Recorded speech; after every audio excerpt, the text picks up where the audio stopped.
Hello everyone, welcome to digital academy 03 YouTube channel. তো friends, এই ভিডিওতে আমি আলোচনা করে থাকবো পঞ্চায়েত রিক্রুটমেন্টের বিভিন্ন পদের সিলেবাস সম্পর্কে। ফার্স্ট আমরা দেখে নিব গ্রাম পঞ্চায়েত কর্মী পদের ক্ষেত্রে যে সিলেবাস কী রয়েছে। এক্ষেত্রে কিন্তু এখানে বাংলা, ইংরেজি, পাটিগণিত, জিকে থাকছে।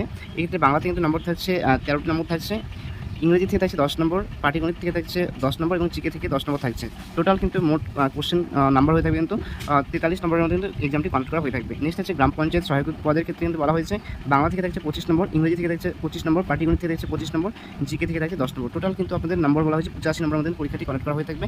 নেক্সট রয়েছে পঞ্চায়েত সমিতি পিওন পদের ক্ষেত্রে। এই ক্ষেত্রে কিন্তু বলা হয়েছে বাংলায় কিন্তু এখানে বলা হয়েছে 13 নম্বর, ইংরেজি থেকে 10 নম্বর, পাটিগণিত থেকে 10 নম্বর, জিকে থেকে 10 নম্বর। টোটাল মিলে কিন্তু 43 নম্বরের মধ্যে পরীক্ষাটি হয়ে থাকবে। নেক্সট রয়েছে জেলা পরিষদ ওয়ার্ক অ্যাসিস্ট্যান্ট পদের ক্ষেত্রে কিন্তু বলা হয়েছে বাংলাতে থাকছে 20, ইংরেজিতে থাকছে 20 নম্বর, পাটিগণিত থাকছে 25 নম্বর, জিকে থেকে 25 নম্বর। টোটাল মিলিয়ে কিন্তু হয়ে থাকবে 85 নম্বরের মধ্যে পরীক্ষাটি কিন্তু কন্ডাক্ট করা হয়ে থাকবে। নেক্সট হচ্ছে জেলা পরিষদ গ্রুপ ডি পদের ক্ষেত্রে কিন্তু বলা হয়েছে এখানে বাংলা থেকে 13 নম্বর,